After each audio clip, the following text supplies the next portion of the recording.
Questo progetto per tutti, questa variazione di cloud, quindi questo sta diventando dalla Cina, questo è due. Poi regional TV e il suo marone sta facendo da lì di e che da lì da dove sta stato partita संकल्प भी दौड़ता है। आप देखेंगे south के 10 से अपने लक्ष्य कम्युनिकेशन टावर में विस्फोट लगाने के आगे बढ़ रहे हैं। साउथ के 10 से आप देख सकते हैं किस प्रकार कम्युनिकेशन टावर जो आज का लक्ष्य निर्धारित किया गया है पर विस्फोट लगाने की कार्रवाई करते हुए। बिहार के मोतिहारी में पहली बार आयोजित शौर्य वेदनाम उत्सव ने 7 मार्च 2025 को एक नया इतिहास रच दिया। भारतीय सशस्त्र बलों की शक्ति, शौर्य और तकनीकी दक्षता का ये 2 दिवसीय भव्य आयोजन गांधी मैदान में हुआ, जहां हजारों लोगों ने देश की सैन्य ताकत को करीब से देखा और सराहा। इस ऐतिहासिक अवसर पर बिहार के राज्यपाल श्री आरिफ मोहम्मद खान, सांसद श्री राधा मोहन सिंह, सेना के वरिष्ठ अधिकारी lieutenant general अनिंद्य Sengupta, major general विकास भारद्वाज और कई गणमान्य व्यक्ति उपस्थित रहे। अपने सशस्त्र बलों के समर्पण और बलिदानों को पहचानना और उनका सम्मान करना हमारा राष्ट्रीय दायित्व है। ये सुनिश्चित करना हमारी जिम्मेदारी है कि उनके परिवारों की समुचित देखभाल हो और उन्हें वह सम्मान मिले जिसके वे अधिकारी हैं। सशस्त्र बलों के बारे में जागरूकता बढ़ाने तथा राष्ट्र निर्माण में इनकी भूमिका को उजागर करने में आज का ये कार्यक्रम विशेष रूप से उपयोगी रहेगा, ऐसा मेरा विश्वास है। इसके माध्यम से हम सशक्त और सुरक्षित भारत के दृष्टिकोण को पूरा करने के लिए सशस्त्र बलों का एक आधुनिक लड़ाकू बल में जो परिवर्तन हुआ है उसको देख सकेंगे। आज का ये आयोजन आमजन, विशेषकर हमारे युवाओं को भारत की सेना की शक्ति तथा आधुनिकीकरण को करीब से देखने का और जानने का अवसर प्रदान करेगा। सरकार सेना के आधुनिकीकरण के लिए निरंतर प्रयत्नशील है। आत्मनिर्भर भारत के अभियान के तहत रक्षा क्षेत्र में हुए बदलावों से देश की सुरक्षा मजबूत हुई है तथा भारत वैश्विक रक्षा नवनिर्माण केंद्र के रूप में भी उभरा है।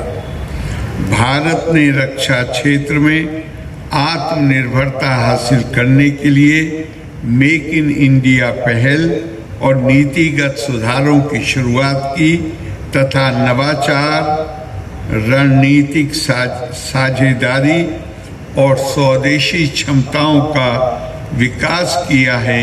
इसीलिए भारत में रक्षा उत्पादन और निर्यात में उल्लेखनीय वृद्धि हुई है।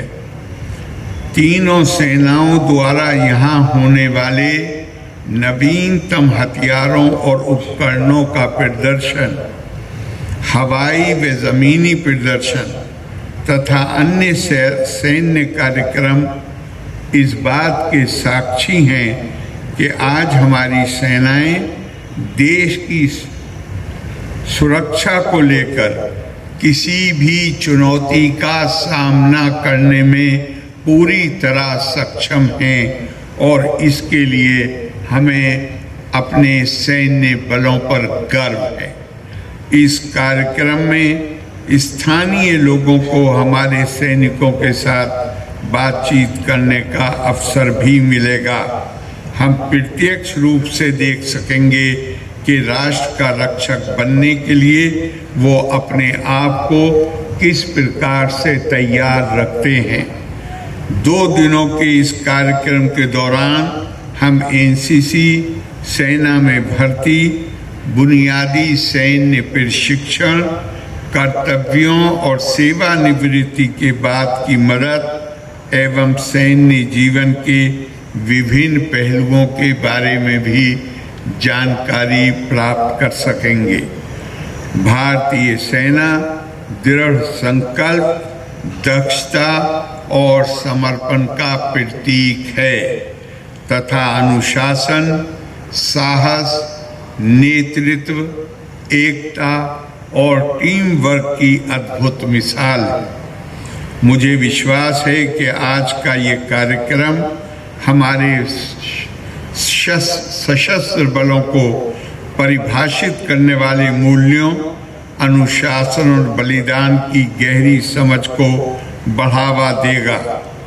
सेना में सेवा करना केवल एक नौकरी नहीं बल्कि जीवन का आदर्श है, जहां राष्ट्र सर्वोपरि होता है। ये ऐसी पवित्र जिम्मेदारी है जिसे निभाने के लिए हमारे जवानों को अपने परिवार, सुख सुविधा और कभी कभी अपने जीवन को भी निछावर करना पड़ता है।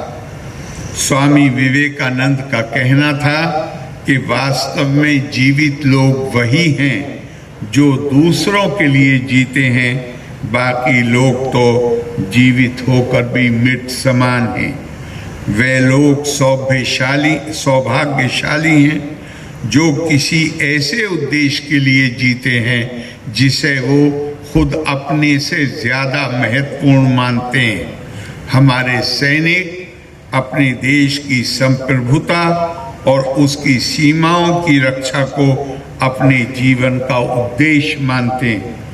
भारत आदि काल से अहिंसा की बात करता रहा है और ये भारतीय संस्कृति के उच्च आदर्शों में शामिल है। हमारे यहाँ अहिंसा को परम धर्म माना गया है। हमारी संस्कृति में हर किसी को अपने विस्तार के रूप में, खुद अपने विस्तार के रूप में देखने की शिक्षा दी गई।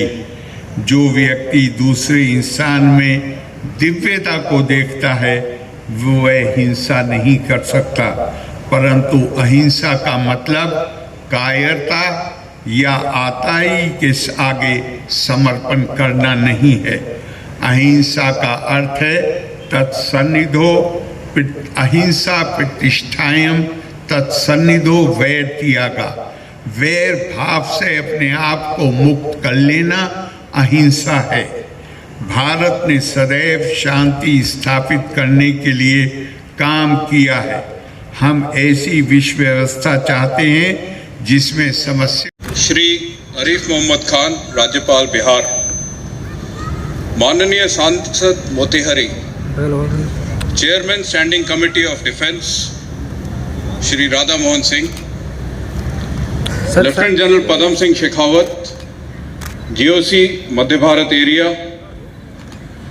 मंच पर आसीन खास अतिथियों, वीर सैनिक, सम्मानीय वेटरन्स एवं वीर नारी और वीर माता और युवाओं को मेरा स्वागत एवं अभिनंदन। सेंट्रल कमांड और मध्य भारत एरिया द्वारा आयोजित शौर्य वेदनम उत्सव में आपकी उपस्थिति के इस शुभ अवसर पर मैं आप सबका हार्दिक धन्यवाद और आपको शुभकामनाएं देता हूं। इस प्रदर्शनी के माध्यम से नागरिक और युवा पीढ़ी को सशस्त्र बल से जुड़ने और उनको जानने का अवसर हम आशा करते हैं मिलेगा। सेंट्रल कमांड के बारे में मैं आपको कुछ बताना चाहता हूं और ये इस वक्त अनिवार्य भी है। सेंट्रल कमांड लखनऊ में स्थापित है और चीन के साथ लगभग 545 किलोमीटर की लाइन ऑफ एक्चुअल कंट्रोल या LAC के लिए जिम्मेवार है, जो कि लद्दाख की सीमा से उत्तराखंड के उत्तर से गुजरते हुए नेपाल की सीमा तक है। इसी के साथ नेपाल की लगभग 80% सीमा उत्तर कमांड हमारे सेंट्रल कमांड की जिम्मेवारी है। मिडिल सेक्टर यानी मध्य सेक्टर जिसे कहते हैं, वह एक महत्वपूर्ण भूमिका भारत के लिए रखता है। ये एक बेहद कठिन इलाका है जो 545 किलोमीटर एलएसी के नीचे उत्तराखंड के इलाके में है। इस इलाके में और इस विशाल सीमा में केदारनाथ, बद्रीनाथ, गंगोत्री, यमुनोत्री जैसे धार्मिक स्थलों की मौजूदगी है और उसी के साथ यहाँ की चोटियाँ 20,000 फुट तक की भी है। उसके आगे तिब्बत का इलाका या चीन का इलाका शुरू होता है। ये इलाका धार्मिक स्थल करीब होने के कारण और हमारी सीमा ईस्टर्न लद्दाख से लगने के कारण और नेपाल से लगने के कारण बहुत संवेदनशील है। सशस्त्र सेना के कई महत्वपूर्ण military station, ordnance factory, academy और भारी तादाद में वेटरन भी मध्य कमान के हिस्सा है। और इसी के साथ हिमाचल, उत्तराखंड स्टेट, उत्तर प्रदेश, मध्य प्रदेश लगभग 80%, बिहार, झारखंड, उड़ीसा, छत्तीसगढ़, ये 8 राज्य भी इनके एडमिनिस्ट्रेशन, लॉजिस्टिक की जिम्मेवारी जो फौज है यहाँ पे मध्य कमान की है। भारतीय सेना, भारतीय वायुसेना और भारतीय नौसेना के लिए गर्व की बात है कि शौर्य वेदनम उत्सव का आयोजन पहली बार बिहार राज्य में और मोतिहार में हो रहा है। यहाँ से हमारे फौज में बहुत सैनिक आते हैं। गलवान में 16 बिहार रेजिमेंट की गौरव गाथा हम सब के लिए एक मिसाल है और ऐसे बहुत से उदाहरण बिहार के सैनिकों का योगदान दर्शाते हैं। शौर्य वेदनम उत्सव के जरिए हमें ये विश्वास है कि आपको सशस्त्र सेनाओं में भर्ती होने के अनेक तरीके, युवाओं को अग्निवीर के सांचे में ढलने की प्रक्रिया, सैन्य जीवन की झलक, आधुनिक वेपन सिस्टम और इक्विपमेंट से परिचय और सेवानिवृत्त के पश्चात वेटरन्स और वीर नारी की देखरेख से कुछ परिचय मिलेगा। आज और कल हमारे कमांडो और सैनिक यहाँ गांधी मैदान में कॉम्बैट फ्री फॉल के अलावा ऑपरेशनल प्रदर्शन भी दिखाएंगे। 7-8 मार्च और 8 मार्च को तीनों सेनाओं, भारतीय स्थल सेना, वायु सेना और जल सेना आपके समक्ष कई रोमांचकारी प्रदर्शन करेंगे। मुझे विश्वास है कि शौर्य वेदनम उत्सव के समापन होने के पश्चात आपको अपने सशस्त्र बलों पर गर्व के साथ साथ पूरा विश्वास होगा कि देश सुरक्षित और विकसित भारत की ओर अग्रसर है। हमारे सैनिक देश की सीमाओं की सुरक्षा, आंतरिक सुरक्षा एवं आपदा रक्षा में प्रतिबद्ध हैं।